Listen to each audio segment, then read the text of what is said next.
Բարև ձեզ հարգելի հայրենակիցներ, ուղի եթերում Նոյան Տապանն է, տաղավարում հյուրընկալել եմ գնդապետ, քաղաքական գիտությունների թեկնածու, ռազմաքաղաքական գործիչ Ալեքսան Մինասյանին։ Նոյան Տապանի հետևորդներին հիշեցնեմ, որ Նոյան Տապանի ուղի եթերները կարող եք հետևել Նոյան Տապանի Patreon-ում, Facebook-յան եւ YouTube-յան էջերում։ Բարև ձեզ, պարոն Մինասյան, շնորհակալ եմ Նոյան Տապանի հրավերն ընդունելու համար։ Պարոն Մինասյան, խոսենք իրադարձություններ Մերձավոր Արևելքում եւ տարածաշրջում, Իրան, Իսրայել, Միացյալ Նահանգներ այս հակամարտությունը եւ կարծես թե հետևում էինք զարգացումներին, թե Իրանի շուրջ ինչ է տեղի ունենում Իսրայել, Մերձավոր Արևելքում, բայց երեք ստացվեց մի դեպք, փաստորեն Նախիջևանի օդանավակայանը հրթիռակոծվեց եւ Բաքուն իր արձագանքներով հիմնականում մեղադրում է իրանական կողմին, իրանական կողմը իհարկե հերքում է, որ ինքը չէ այդ հրթիռների, այդ ԱԹՍ-ների ուղարկման հեղինակը։ Այստեղ հետաքրքիր այն է, որ բռնապետ Ալիևը խոսելով այս դեպքի մասին եւ պատասխանատվություն պահանջելով իրանական կողմից նորից երկաթե այդ իր բռունցքը բարձրացնում է, հիշեցնելով հայերի օրինակը, որ օկուպացիոն տարածքներից ինչպես հայերին հանեցին, այնպես որ այս ամենը կլինի նաեւ նրանց հետ, ովքեր կփորձեն Ադրբեջանի դեմ ոտնձգություններ անել։ Այս ամենը ինչի մասին է, արդյոք այս ձևով փորձում են Ադրբեջանը ներքաշել պատերազմի մեջ եւ սա սադրանք էր, պատահական հարձակում էր, թե մեսիջ էր Իրանի կողմից Բաքվին, սա ինչի մասին է խոսում։ Նախ մտածենք հետեւյալ կերպ։ Սադրանք կարող է լինել։ Իհարկե սադրանք ես չեմ բացառում, որովհետեւ փաստորեն անհրաժեշտ էր խաղի մեջ ներքաշել նաեւ Ադրբեջանը։ Ակնհայտ փաստ։ Ում կողմից էր այդ սադրանքը։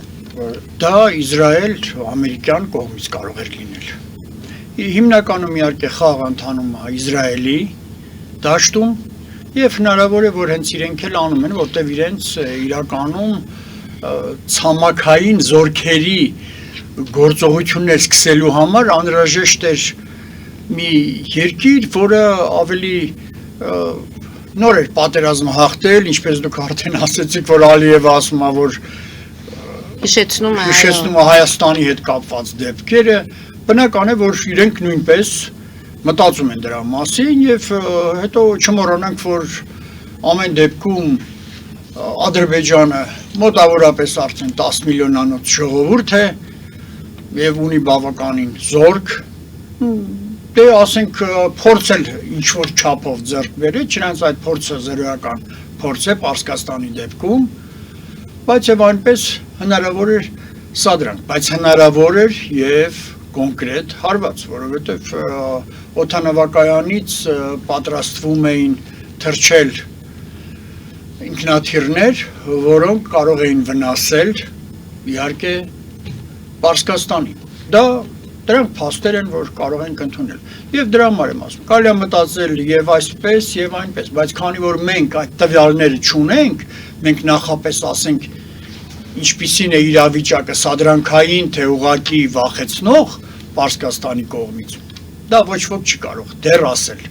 Հետագան ցույց կտա։ Այսօր արդեն համացանցում տեսանյութեր էին տարածվում, որ Իրանի սահմանին Ադրբեջանը տեղակայում է բավական ռազմատեխնիկա եւ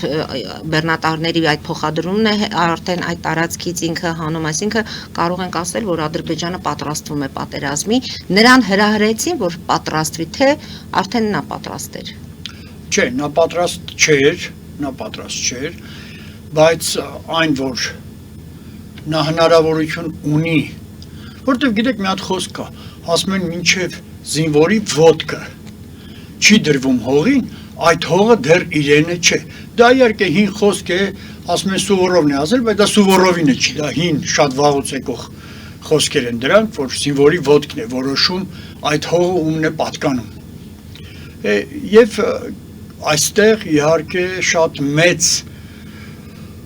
հույսեր ունի Իսրայելը, որ ադրբեջանական զորքը կմասնակցի այդ ընդվզման, այդ պատերազմին, որտեղ այնտեղ իսկապես պետք էր զինվոր ունենալ, միայն ասենք ռմբակոծելով, դա դեռ չի որոշում։ Օդ եւ ծով, դա դեռ չի որոշում ոչինչ, դա դեռ ոչինչ։ Այսինքն քանի դեռ ցամաքային գործողություններ չկան, քանի դեռ ցամաքային գործողություն չկա, քանի դեռ զինվորի ոտքը չի դրվել այդ հողի վրա, այդ հողը դեռ իրենցը չէ։ Հողը պատկանում է զինվորին, ցամաքային զորքին։ Իսկ ցամաքային գործողությունները սկսելու այլ տարբերակ կա, եթե Ադրբեջանը չներքաշվի այս պատերազմի մեջ։ Քրդերի մասին են խոսում, որ Միացյալ Նահանգները քրդերին բավականին ոգևորում են, նրանք էլ են ոգևորված։ Քրդերը իրականում շատ վաղուց են ոգևորված, իրենք դե գիտենք, որ իրենք լինելով 55 միլիոնանոց ժողովուրդ, իրենց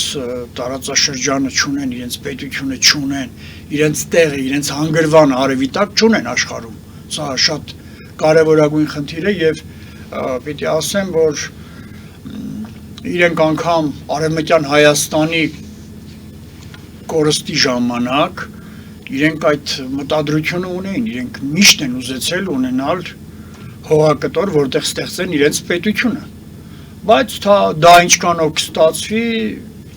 դա կյանքը պիտի ցույց տա, դա մեր ասելով չի, բայց որ իրենք ունեն այդպիսի նկրտումներ, դա փաստ է։ Պարոն Մինասյան, փաստորեն կարող ենք ասել, որ իրադարձությունները ցույց կտան, որքանով Ադրբեջանը կներքաշվի այդ գործողությունների մեջ։ Այո, Հայտարարություններ անելը մեկ այլ բան է, այդ ինչպես դուք եք ասում, հողի վրա արդեն հողի վրա այլ խնդիր է, բայց այստեղ այլ խնդիրներ նույնպես կան, աշխարհաքաղաքական, ռազմաքաղաքական ավելի շուտ դաշտի վրա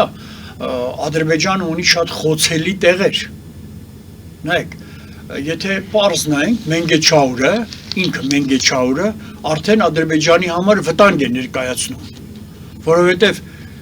մենք տեսնելով ինչպիսի բալեստիկ հրթիռներ ունի Պարսկաստանը, դա արդեն իսկապես վտանգ է ներկայացնում Իրանից Ադրբեջանի համար, որովհետև Մենգեչաուրի ասենք պատային փլուզումը դա նշանակում է Բաքվի մոտավորապես 70%-ի ջրի տակ անցնել, հեղեղել։ Նկատի ունեք, եթե սկսվի հաջորդ թիրախը լինելու է հենց այդ Չեմ կարող ասել, դա իրենց մարդասիրական որոշումն է, ռազմական մասի մարդասիրական որոշումն է, ինչքանով դա իրագործվի, ես չեմ կարող ասել, բայց որ այդպիսի բացասական կողմ ունի Ադրբեջանը, դա փաստ է, որտեղ մենք գիտենք, որ Մենգեչաուրը բավականին բարձրադիր է, ինքը տարածաշրջան որպես, իսկ Բաքուն էլ բավականին ներքև ընկած է, մենք գիտենք, որ Կասպից ծովը սովորական ծովերից 28 մետրով ցածր է, այսինքն դա նշանակում է ողողման հնարավորություններ հստակ կարող են լինել եւ անել կործանիչ ողողումներ, ջրեղեղներ կարող առաջացնել Մենգեչաուրի դեպքերը։ Դա իրենք շատ լավ գիտեն, դա իմ ասելով չի, սա ամբողջ աշխարհը գիտի, ովքեր ռազմական արվեստին մոտ են կանգնած, շատ լավ հասկանում են ինչի մասին եմ ես խոսում։ Դրա համար չեմ կարող ասել Ադրբեջանը ունի այդ հնարավորությունը, այդ ռիսկի կգնա ինքը, թե չի գնա, ես չգիտեմ,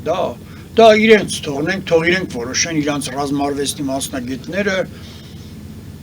կարճ ասած իրենց որոշումն է։ Իսկ Հայաստանին դրանից ինչ ընդորում Արման Թաթոյանը գրառում էր կատարել, որ Վարդենիսի շրջանում են նկատելի արդեն այդ ադրբեջանական զինուժի տեղակայումը եւ ինչ կլինի Հայաստանի հետ, եթե Ադրբեջանը ներքաշվեց։ Գիտեք, ես միշտ ասել եմ ու միշտ կրկնում եմ, պիտի կրկնեմ։ Մենք անպայման կարգով պիտի կարողանանք հասկանալ մեր պաշտպանական իրավիճակը։ Մենք որոշումներ է կայացնում միայն բանակով, դա այդպես չի։ Միայն բանակը չի որոշում մեր պաշտպանական խնդիրները։ Առավել եւս ոչ թե պաշտպանական, այլ ընդհանրապես անվտանգային խնդիրները։ Մենք թյուր կարծիք ունենք դրա մասին։ Մենք ավտոմատից այն կողմ չենք ուզում շարժվել, իսկ մենք դրանից այն կողմ պիտի շարժվենք, եթե ուզում ենք իսկապես ունենալ պետություն, որը ինքը պաշտպանված է, որը ինքը անվտանգ է։ Բայց մենք դեռ դա չենք անում։ Իսկ կուտակումներ իրենք մտածում են ամեն դեպքում, տեսեք, մեր կողմից նույնպես որոշ տակ գլուխ մարդիկ հոխորտումներ են անում, չէ՞ որ այսքան զորք հավաքենք, հարձակվենք ինքներս, գնանք Պարսկաստանին օգնության եւ այլ, դե բնականաբար իրենք մտածում են, որ կա նաեւ հնարավորություններ մեր կողմից ապտակ ստանալու, այսինքն, բայց մտածել, որ դա հաստատ կլինի սուտ կլինի, իսկ իրենք էլ պիտի պաշտպանվեն, բնականաբար մենք էլ լինեինք, մենք էլ պիտի պաշտպանվեինք, այսինքն մենք պիտի զորք կուտակեինք, որպեսզի նման խնդիր չառաջանար սահմանի վրա, որտեղ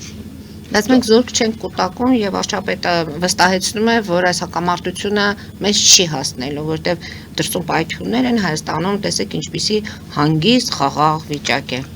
Գիտեք, միշտ խաղաղությունից առաջ մանավանդ եթե լավ անդոր է լինում, սպասեք վտանգի։ Միշտ լավ անդորից հետո սպասեք վտանգի։ Գիտեք, ինչքան Այսինքն մենք էլ պետք է մեր զորքը բերենք մարտական վիճակի, ինչպես Մեր ասենք, զորքը միշտ պիտի մարտական վիճակի լինի։ Այդպիսի պահ չի գուցե պետք այդպես կա դրա համար են հանգիստ իշխանությունները ուղղակի խոճապ չտարածելու համար։ Գուցե խոճապ չտարածելու համար է դա արվում պետության կողմից մեր, բայցերը շատ են։ Այստեղ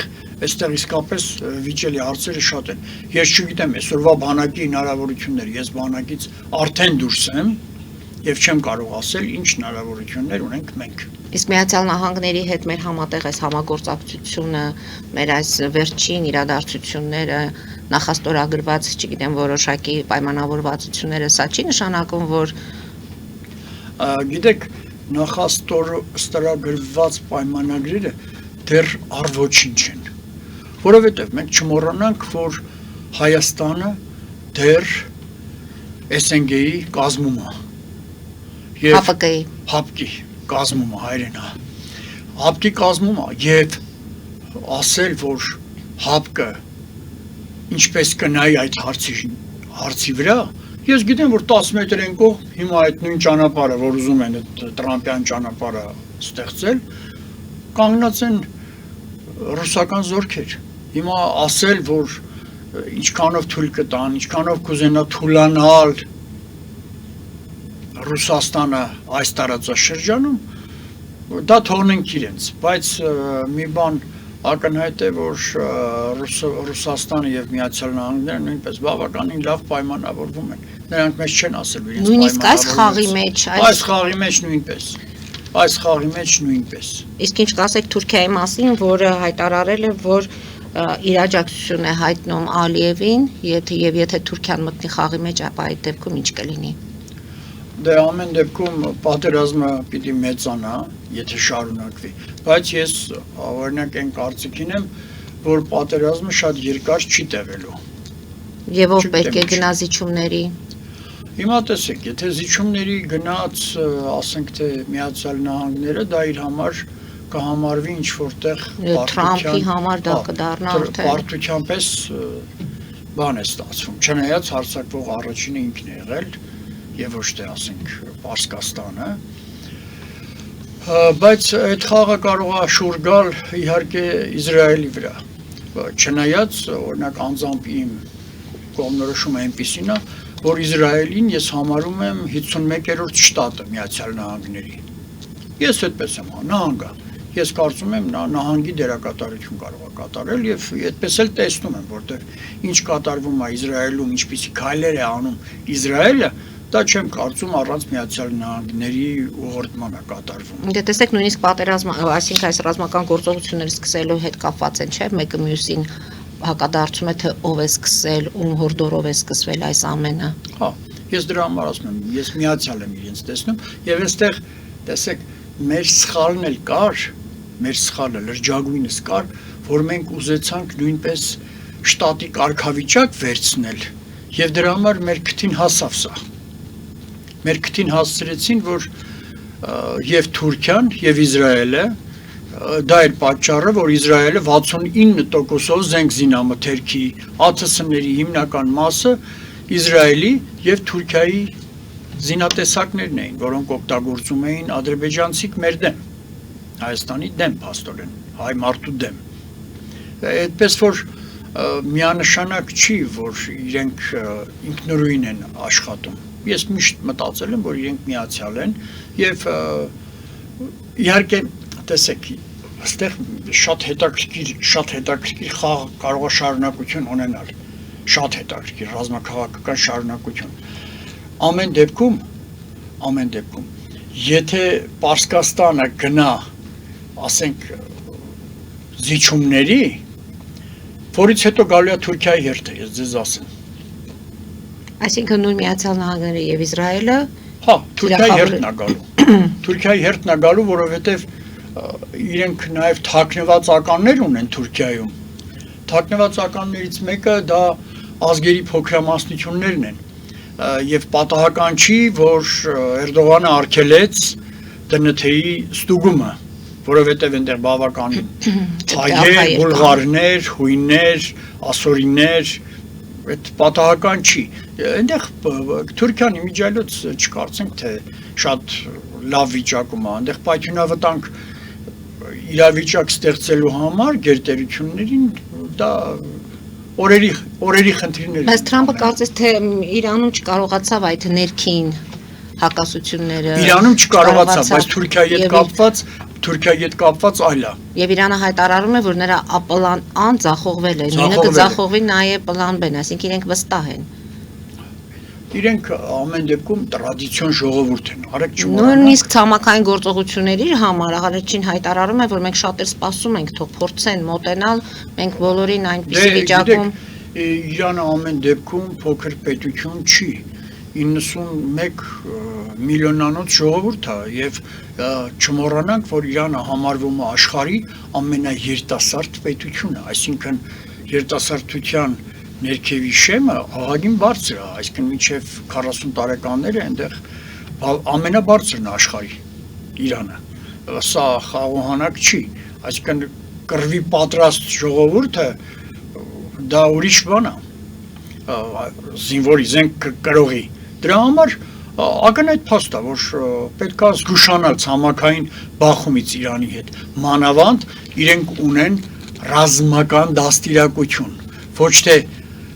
ես չեմ խոսում կրթության մասին ռազմական, որ ունեն, ես խոսում եմ դաստիարակության մասին, ոգու մասին եմ խոսում։ Իրենք շատ մտածված ազգ են, տրադիցիոն ազգ են իրենք, պետք չի մոռանալ սա, երբեք չի կարելի մոռանել։ Եվ փաստորեն, եթե ամփոփենք Հայաստանի տնտեսության վրա ինչպես կարող է անդրադառնալ, թեև դուք ասում եք հնարավոր է շուտ ավարտվի եւ դեռ հասկանալի չէ թե ով կգնա որոշակի զիջումների։ Իսկ հնարավոր է երկու կողմերը սառեցնեն, զիջումներ չլինեն, պատրաստվեն նորից նոր։ Դա հնարավոր է, բայց այստեղ մի փոքր այլ խնդիր է առաջ եկել։ Ես դեռ մի տարի առաջ անգամ ասել եմ, որ Իրանը ամեն դեպքում թիրախում է լինելու Միացյալ Նահանգների, որտեվ այլընտրանք ես չեմ տեսնում։ Մենք տեսնում ենք, որ դե Միացյալ Նահանգները գերտերություն է, ինքը ուզում է անպայման կարգով իշխել նավթային ռեսուրսներին աշխարհի, Վենեսուելան դա ցույց տվեց, փաստորեն տեսեք, Վենեսուելայում ինչ կատարվեց։ Վենեսուելան, որ նավթի հիմնական պաշարները ունի, չէ՞, 18% դա խաղողանակ չի։ Եվ Միացյալ Նահանգները Մադուրային վերցնելով, գողանալով, վերցնելով,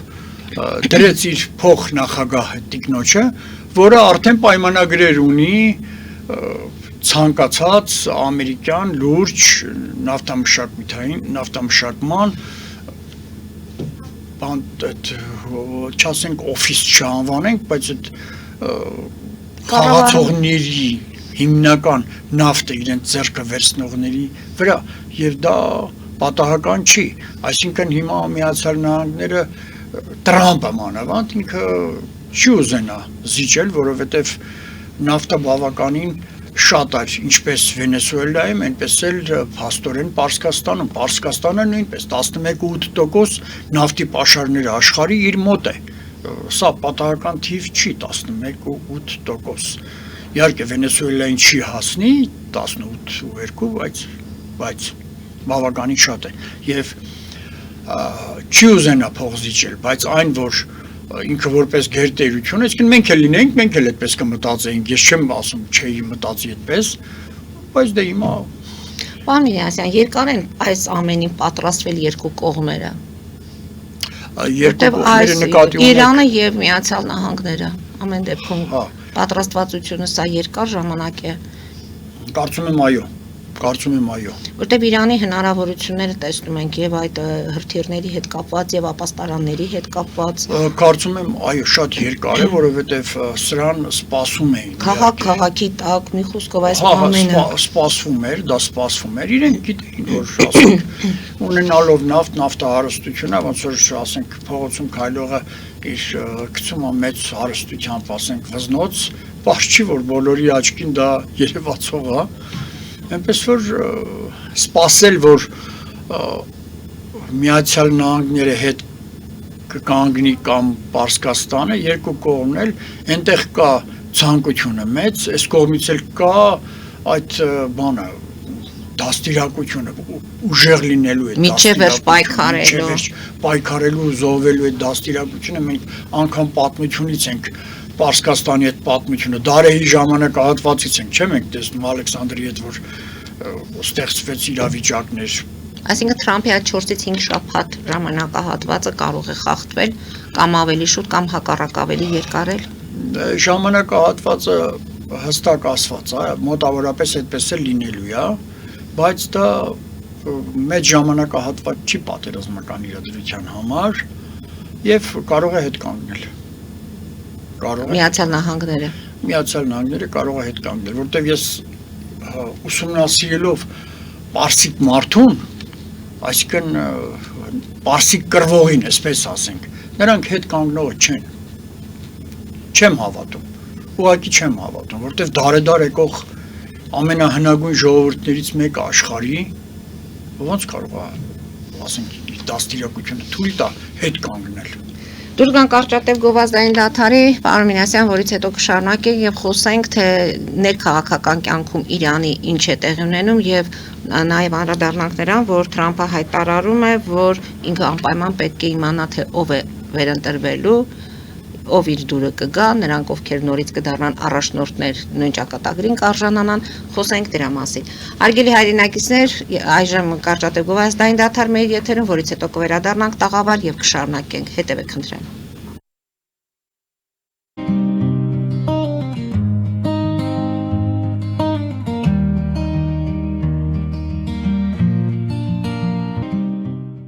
Ֆելիչե ժամանակակից ատամնաբուժական կլինիկա Այստեղ հարմարավետությունն ու խնամքն առաջնային են։ Այստեղ կիրառվում են ատամնաբուժական ամենաժամանակակից տեխնոլոգիաներ, ճշգրիտ ախտորոշում, արդյունավետ բուժում, նուրբ փորձառություն եւ անհատական մոտեցում։ Սկսած սովորական մանրուքներից մինչև առաջադեմ ընթացակարգեր, այստեղ դուք գտնվում եք բարձր որակավորում ունեցող եւ փորձառու ատամնաբուժական մասնագետների ձեռքերում։ Մեր բարեկամական եւ հյուրընկալ անձնակազմն այստեղ է յուրաքանչյուր այցը հաճելի դարձնելու համար։ Ֆելիչե Ձեր առողջ եւ ամենաերջանիկ շպիտը սկսվում է այստեղից։ Եկեք եւ բացահայտեք նորարարության փորձագիտության եւ կարեկցանքի կատարյալ համադրությունը։ Վաճառվում է գերմանական հնաոճ դաշնամուր 1892 թվականի արտադրության ֆոն Մուրբախ։ Գտնվում է գերազանց վիճակում։ Կինը 15000 ԱՄՆ դոլար։ Հեռախոսահամար 094 115 310 Երևան փոստը Գրանադայի ուզում տեղեկացնում է դրամական փոխանցումներ 1%-ով օդանավով 1 փաունդը 2.99 նավով ուղարկեք 1 արկղ երկրորդ արկղը անվճար ավտոմեքենաների փոխադրում անհավատալի արժեքներով ինչպես նաև կահույք եւ մեծ չափի բեռների փոխադրում Jackpot հագուստի խանութը երկրորդ մասնաճյուղն է բացել Գլենդելի սրտում, որտեղ կարող եք ձեռք բերել եվրոպական եւ ամերիկյան ընտիր հագուստեղեն, կոշկեղեն, աքսեսուարներ, պայուսակներ ամենահարմար արժեքներով։ Նաեւ կարող եք ցանկացած ապրանք պատվիրել եւ ձեռք բերել կարճ ժամանակում։ Jackpot-ի Գլենդելի հասցեն է 1135 North Pacific Avenue, հեռախոս 818 813 2252 Jackpot հագուստի լավագույն կենտրոնը Գլենդելում։ 60-ից ավելի ճանաչված եվրոպական բրենդների ինքնատիպ, չկրկնվող եւ մատչելի ընտրանին Fortuna Home and Country House խանութ սրահում։ Նորավոճ սպասք եւ կահույք հորեկա բնագավառի համար, տեքստիլ տնտեսական ապրանքներ, ամեն ինչ գեղեցիկ կյանքի համար։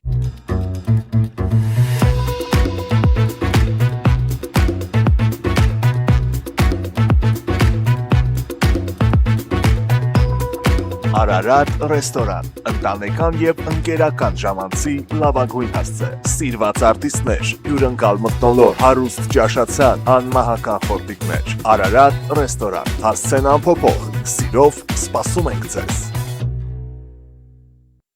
Լավագույն պաղպաղակ, բնական, համեղ եւ մատչելի գներով պաղպաղակը կարող եք ձեռք բերել բոլոր հայկական խանութներում։ Պահանջեք հայկական պաղպաղակ, Թամարա պաղպաղակ։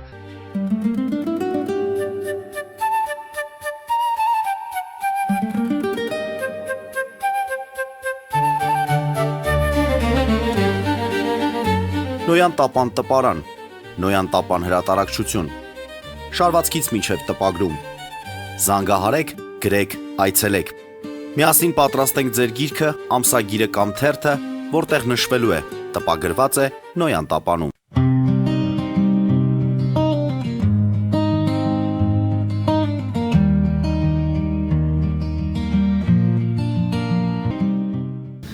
Արգելի հայրենակիցներ, Նոյան տապանը կրկին եթերում է։ Պարոն Մինասյան, իրադարձությունների ամեն դեպքում կհետևենք, որտեղ հնարավոր չէ, որ այդքան կամ կարճաժամկետ կամ երկարաժամկետի դեպքում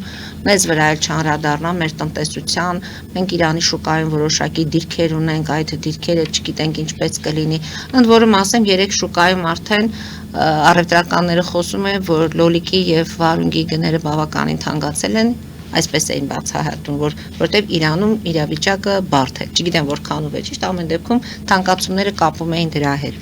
Հիմա հասկանանք, որ ռազմական գործողություններից բացի Թրամփը պատրաստ է մասնակցելու այն նոր փոփոխությունների ներքաղաքական կյանքում, որ կլինի Իրանի ներսում եւ Մոջթաբայի տեխնացությունը Սպիտակ տան համար ընդունելի չէ։ Խամենեի որդին իր համար ընդունելի չէ եւ նրանք ուզում են մի այնպիսի ղեկավար, որը կշարունակի ոչ թե Խամենեի քաղաքականությունը, այլ կմտածի Իրանի ապագայի մասին։ Այդքան որ դուք Իրանին գովերգում եք նրանց դաստիարակությունը, նրանց զինվորի հնարավորությունը եւ այդ դեպքում կարող եք ասել Խամենեին ինչպես ստացվեց, որ կարողացան շատ արագ ոչնչացնել ընտանիքի անդամների հետ միասին։ Որտեղ էր այդտեղ այդ դաստիարակությունը, այդ պաշտպանվածությունը, այդ հնարավորությունները ինչպես ստացվեց։ Գիտեք, այսպես պիտի նայենք հարցին։ Ես կասեմ նաև, թե մենք, ես ինչ էի ուզում Մոնտեմելքոնյան վարժարանը, որ ստեղծեցի, ես կասեմ նաև դրա մասին, ես այն ժամանակ էի այդ մասին խոսում դեռ, եւ Մոնտեմելքոնյանը միայն վարժարան չէր սովորական, որպես դիվերսիոն հետախուզական, այլ ընտրանքներ կային այդտեղ, եթե կհետաքրքրի դրա մասին կխոսենք, մեր պաշտպանված լինելու պատահական չի, որ ես պաշտպանությունը տարբերում եմ անվտանգային խնդիրներից, բանակից, որովհետև արդեն ասել եմ, բանակը դա պաշտպանական խնդիրների մինչև 50% հնարավորություններ ունի, իսկ անվտանգային խնդիրներում 60-70, այսինքն բանակը չի, որ մեզ միայն պիտի պաշտպանի, այստեղ շատ ավելի կարևոր խնդիրներ կան։ Հիմա վերադառնամ Խոմեյնիի հետ կապված խնդրին։ Իրենք իսկապես շատ լավ պաշտպանված են եղել, բայց իրենց Խոմեյնիին գտան թիկնապահների հեռախոսների միջոցով։ Թիկնապահները ինչ հերթականություն էին պաշտպանում։ Այստեղ արդեն կար հատուկ ծառայությունների թերացման խնդիրը։ Դավաճանություն այնտեղ չի եղել։ Ես իրենց մամուլն էլ եմ կարդում, իրենց էքսպերտներին էլ եմ լսում, չի եղել դավաճանություն, դա փաստ է։ Բայց եղել է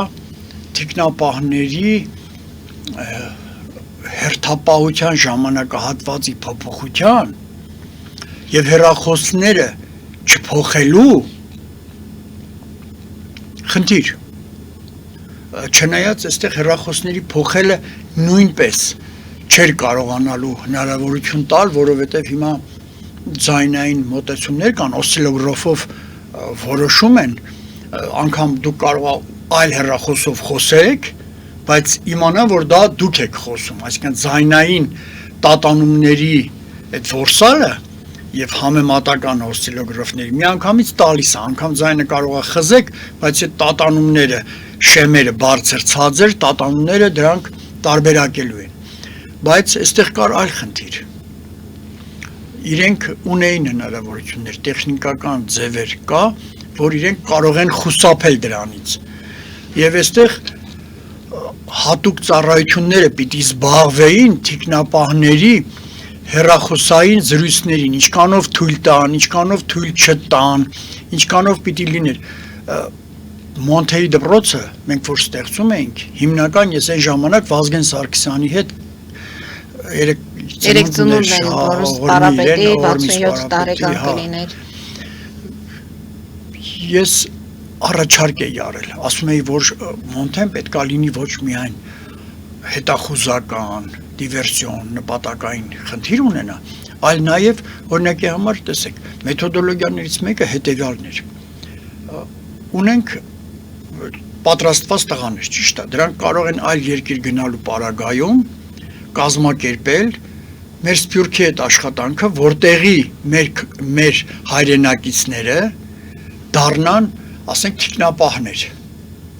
Առաջացքից թվում է թիկնապահը ինչ կապ ունի պետական անվտանգության հետ կապված, չէ, պետության անվտանգային խնդիրների հետ, բայց այդ թիկնապահը ինքը նստում է մեքենայի մեջ եւ նստում է այն մարդկանց հետ, որոնք իրենցից արժեք են ներկայացնում։ Դա կլինի նախարար, դա կլինի գեներալ։ Տեղեկությունների հայթայթում, հա, կարող է լինել։ Իհարկե, տեղեկությունների հայթայթման մասին է, ոչ միայն իրենք, այլ նաև, ասենք, լավ վարորդներ պատրաստված, ասենք, պիտի լինեին նաև, ասենք, այդ ավտորալիստներ, որոնք պիտի պատրաստեին, որոնք մենք սփյուռք ունենք, հասկանում եք, մենք շատ հզոր պետություն ենք, մենք չենք օգտագործում մեր սփյուռքը, չենք կազմակերպում նրանց հնարավորությունները իշա Հայաստանի, այսինքն անվտանգային խնդիրներ, որ ասում եմ, բանական ընդամենը 40-50%-ն է կազմում անվտանգային խնդիրն, ես պատահական չեմ ասում, մենք ուղղակի չենք օգտագործում, ոչ մասնագիտական մոտեցումներ է գնում Հայաստանում, որը բերում է մեր թերացումներին, մեր թուլությանն է բերում։ Կարճ ասած, մենք պիտի շատ ավելի լուրջ ինքներս մտածենք, իսկ ինչ վերաբերվում է, որ ասում եք դիսցիպլինար ազգ են իրանք, կարգապահ ազգ են, այո, իրանք շատ կարգապահ ազգ են, ես դա ընդունում եմ, եւ կուզենամ, որ Հայաստանը նույնպես նմանվի իրենց կարգապահական առումով, որ մեր բանակը ունենա այդպիսի կարգապահություն, որտեղ կարգապահությունից սկսում են հաղթանակներն ու պաշտպանությունները։ Տեսեք, մենք խոսում ենք ներքին կարգապահության մասին, բայց Թրամփն էլ է համոզված, որ կարողանա այդ ներքին կարգապահությունը խաթարել։ Նույն Ադրբեջանում Ալիևը հայտարարեց, որ Իրանում քաջ գիտակցում է, որ այսօր անկախ ադրբեջանական պետությունը հույս է հանդիսանում Իրանում բնակվող բազմաթիվ ադրբեջանցիների համար։ Ինչպես որ վերջ դրեցինք հայկական օկուպացիային, այնպես է պատրաստ ենք մեր ուժը ցույց տալ ցանկացած չար ուժի դեմ եւ թող Իրանում դա չմոռանան։ Սա ինչի մասին է խոսքում, ադրբեջանական պետությունը հույս է Իրանում, ինչ է ակնարկում Բաքուն։ Տեսեք, Պարսկաստանի հյուսիսային մասում դուք գիտեք, որ բավականին այլ ազգեր կան,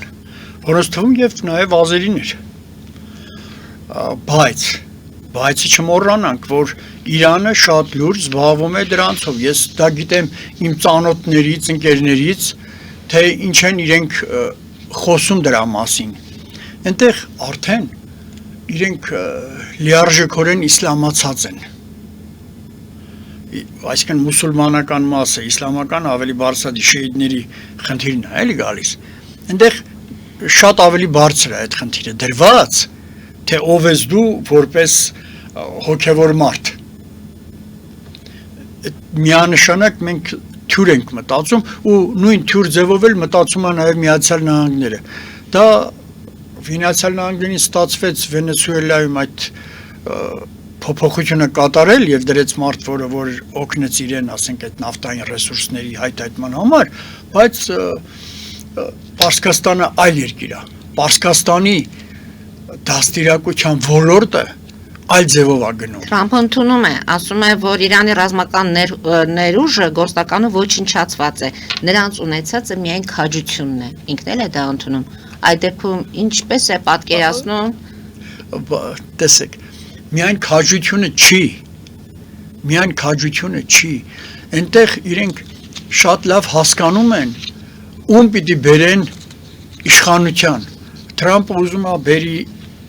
իրեն հատուկ մարդու, որը խամաճիկ լինի իր համար, իսկ նրանք էլ շատ լավ գիտեն ում բերել, ում չբերել։ Հիմա ինչ է կարծում, եթե այդպեսին բերեն, Իրանը չի ոչնչացնելու հենց դրան։ Ես չեմ հավատա։ Ես ուղղակի չեմ հավատա, որ Իրանը այտենց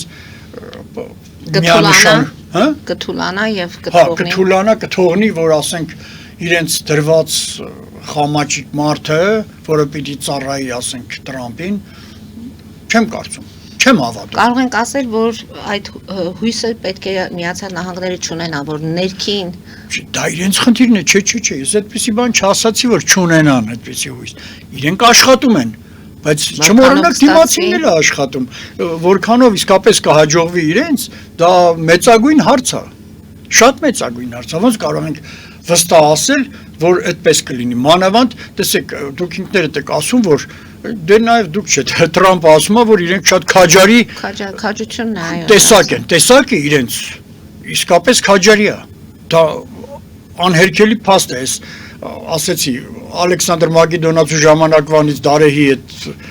պատերազմները, իրենք քաջարի են, ոչ մեկը չի կարող իրենց դրանում մերժել, ասել, որ իրենք այդպեսին չեն, բայց ասել, որ նշանակումների պարագայում պատահական նշանակումներ կլինեն, որտեղ նշանակություն չի ունենա նշանակված մարդու քաջությունը, դա սխալ է։ Ես պատահական չի, որ ես ասում եմ Հայաստանում պիտի նշանակումները լինեն պլոճիկով տղաների, պատահական չեմ ասում։ Գիտեք, նշանակված մարդը նույնպես պիտի պլոճիկ ունենա իր պետության համար լրջագույն պայքարել։ Մենք գիտենք դեռ Չեխոսլովակիայում ժամանակին, երբ որ նշանակել էին նշանակումներ էին անում, կարևորագույն խնդիրը նրա մեջ էր, դեռ այն ժամանակ էլի, ասում էին, որ նշանակեք այնպիսի մարդու, որը չի հասկանում ում նշանակել, ում չնշանակել, այդ կադրերի որոշումը, դե անգամ եթե վերադառնանք իմ չսիրած Լենինին, նա նույնպես ասում էր կադրերը որոշում են ամեն ինչ, այսինքն հենց այստեղ է, բացի քաջարի լինելը, նշանակումներ անողը պիտի քաջարի լինի նշանակի այնպիսի մարդկանց, որոնց իհարկե հնարավոր է կառավարել, իշահ պետության կառավարել, որովհետև եթե դա անորակ դեպք է, ինքը դավաճանելու է, միանշանակ դավաճանելու է։ Մենք քննարկեցինք Իրանը եւ տարածաշրջանը, Մերձավոր Արևելքը եւ ինչպես աշխարհին անդրադառնանք։ Օրինակ Սերբիայի նախագահը հայտարարում է, որ Հորմուզի նեղուցի փակման դեպքում նավթի գները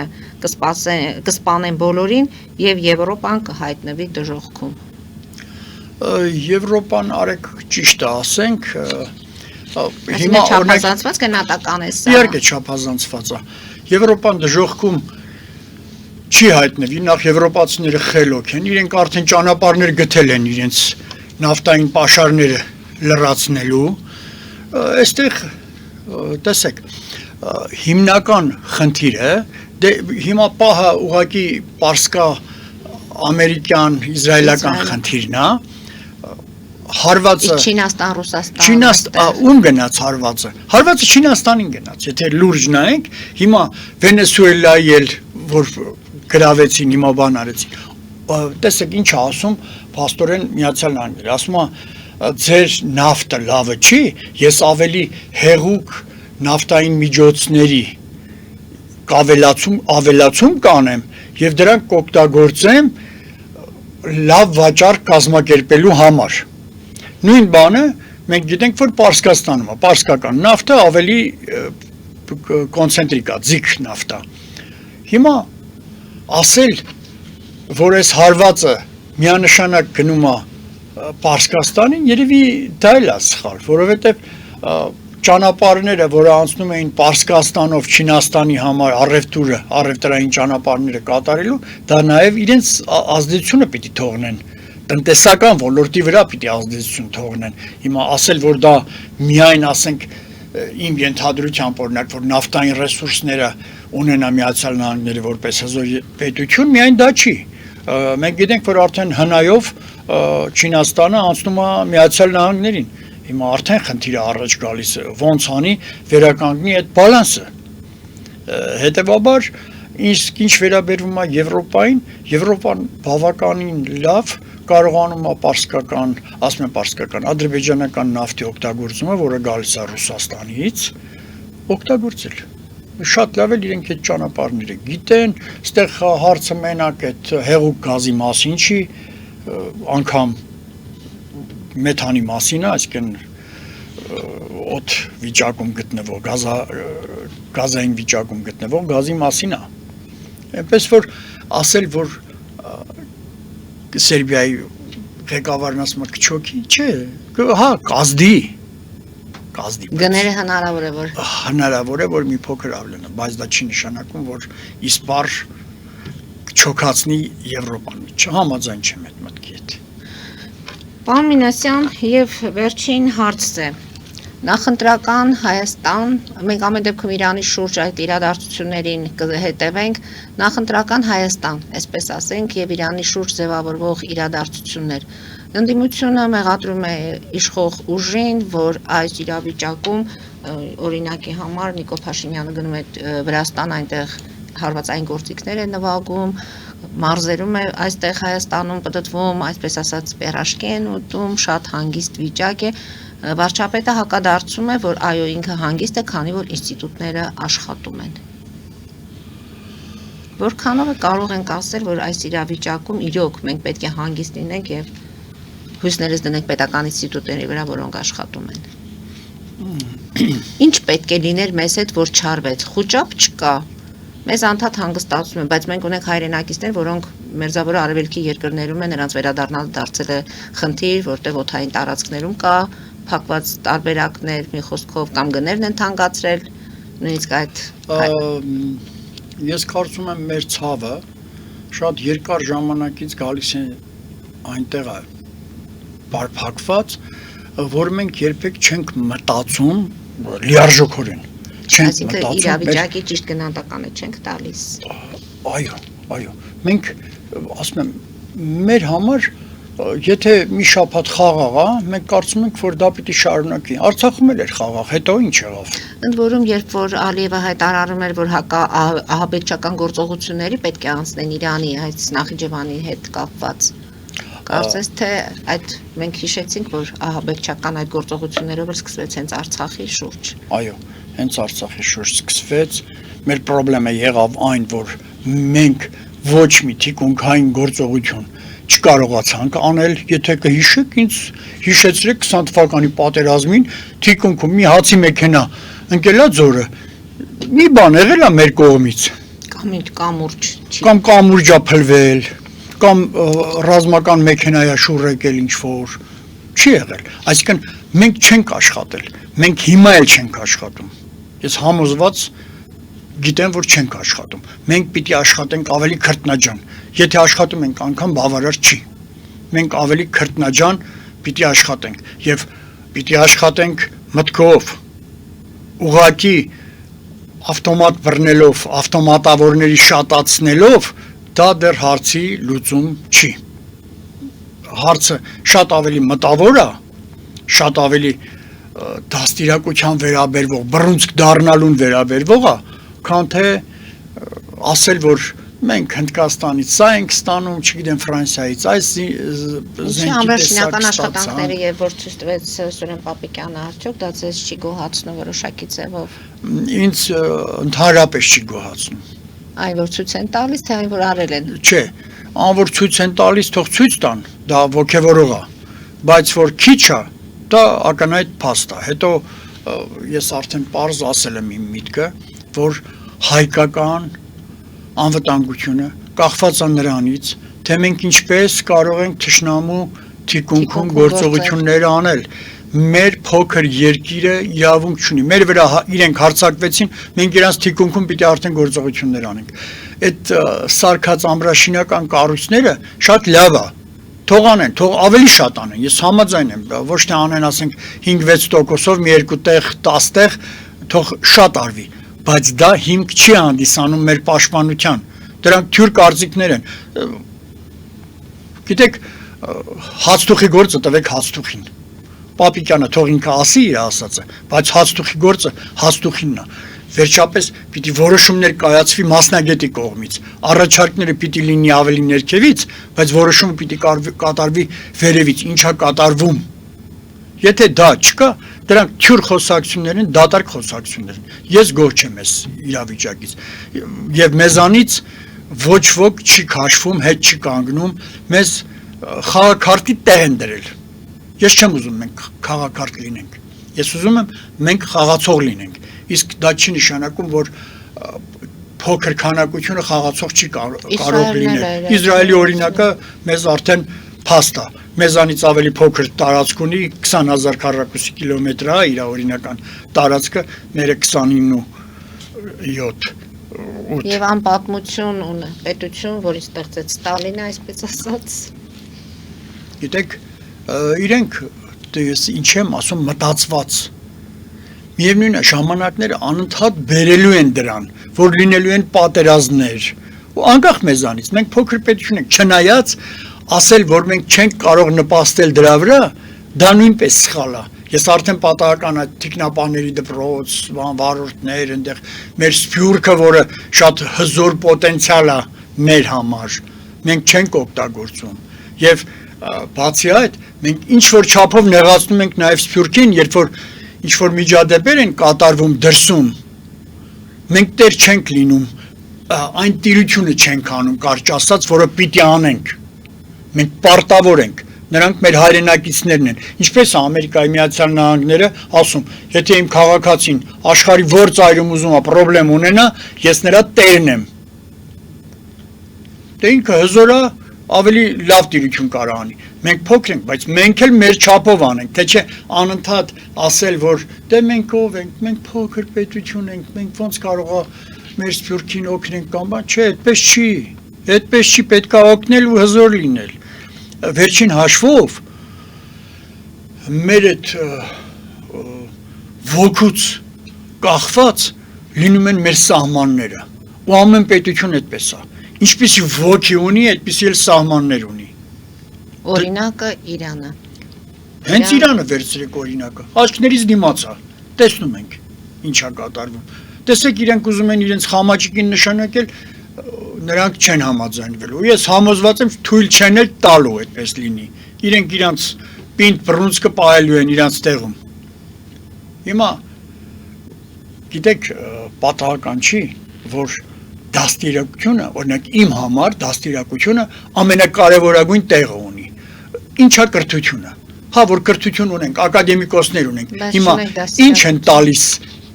օրինակ մեր տնտեսությանը։ Ոչինչ։ Ես համաձայն եմ, պիտի լինի, բայց այստեղ նույնպես սխալներ կա։ Պետությունը պետքա պատվեր տա այդ գիտնականին։ Գիտնականը չի կարող ինքը որոշի, այսպիսի բաժակ, գուցե բաժակ պետք չի, այսպիսի կոստյում է պետք կամ այսպիսի փայտատեսակ է պետք կամ ապակի է պետք։ Գիտնականին պետությունը անպայման կարգով պետք է պատվիրատու լինի։ Պատվեր պիտի թողնվի, որովհետև խեղճ գիտնական ինքը ինչ գիտի, ինքը ինչ են իրենից ուզում։ Ուզում եք ասել, որ Իրանում տեղի ունեցող իրադարձությունները տարածաշրջանում, Մերձավոր Արևելքում այս ամենը Եվրոպայում այս ամենը ցույց է տալի, որ հույսներս մեր վրա պետք է դնենք, պետք է օգտագործել այն բոլոր հնարավորությունները, որ ունենք, սկսած գիտական մտքից մինչև զինվորին պատրաստել, նաև շարքային քաղաքացում պատրաստել։ Միանշանակ, ուզենք թե չուզենք, եթե մենք այդպեսին չեղանք, վայ մեզ, սա խաղաղ ժամանակները կարող են տևել 3 տարի, 5 տարի, բայց դա հեչ կապ չունի։ Հեչ կապ չունի մեր հարատևության հետ։ Մենք գիտենք, որ արդեն 1045 թվականին Գագիկ երկրորդի օրը կորցրեցինք մեր պետությունը։ Հա, չեմ ասում Կիլիկիո թագավորությունը մինչև 1376 թիվներ կարծես թե ունեցել ենք Այասակղզում։ Դա ոչ մի կապ չունի։ Մենք պետք է պատրաստվենք այսօր, որպեսզի ունենանք վաղը։ Եթե մենք չպատրաստվենք այսօր, վաղը չհուսանք։ Ընդ որում Թրամփն էլ է հիշեցնում, որ եթե իրենց ուզածով չլինի, 5 տարի հետո նորից կարող են վերադառնալ Իրան։